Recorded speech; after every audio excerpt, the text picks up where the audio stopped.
जिजाऊंना, मुजरा माझा त्या माता जिजाऊंना, घडविले त्यांनी शूर शुभांना, घडविले त्यांनी शूर शुभांना. साक्षात होत्या त्या आई भवानी, साक्षात होत्या त्या आई भवानी. जन्म घेतला त्यांच्या पोटी शिवबांनी, जन्म घेतला त्यांच्या पोटी शिवबांनी. वाघाच्या वेळेला काळीज वाघिणीचे लागते, वाघाच्या वेळेला काळीज वाघिणीचे लागते. म्हणून तर जिजामाता तुमच्या चरणापुढे मान माझी सदैव झुकते, मान माझी सदैव झुकते.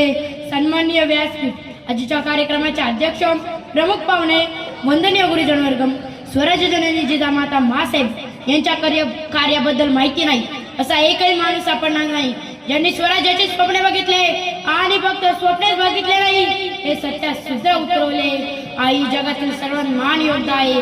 आई म्हणजे प्रेम, आपुलकी, त्याग, जिद्द, प्रेरणा, संयम, सामर्थ्य यांचा सुंदर संगम म्हणजे स्वराज्य जननी जिजाबाई शहाजीराजे भोसले. लहानपणापासूनच अन्यायाची चीड असणाऱ्या जिजाऊंचा जन्म 12 जानेवारी 1598 रोजी बुलढाणा जिल्ह्यातील सिंदखेड राजा येथे झाला.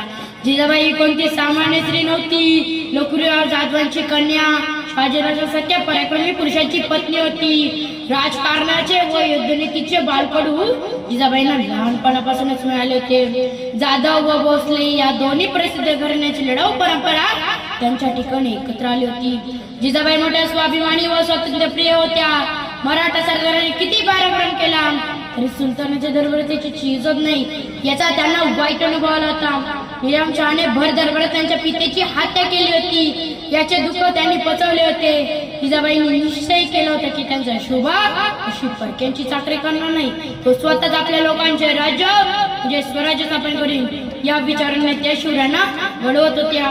लहानपणी शिवराय पाहुण्यांच्या मुलावर खेळत, घरी आल्यावर जिजाबाईंपाशी विचकूच करत जिजाबाई म्हणत, शिवबा भोसल्यांचा पूर्वज श्रीरामचंद्राने दुष्ट रावणाला ठार केले आणि प्रजेला सुखी केले.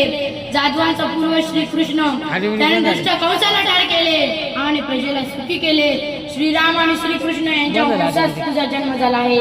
अरे अरे तू सुद्धा दुष्टांचा संहार करू शकशील, तू सुद्धा गरीब लोकांना सुखी करू शकशील.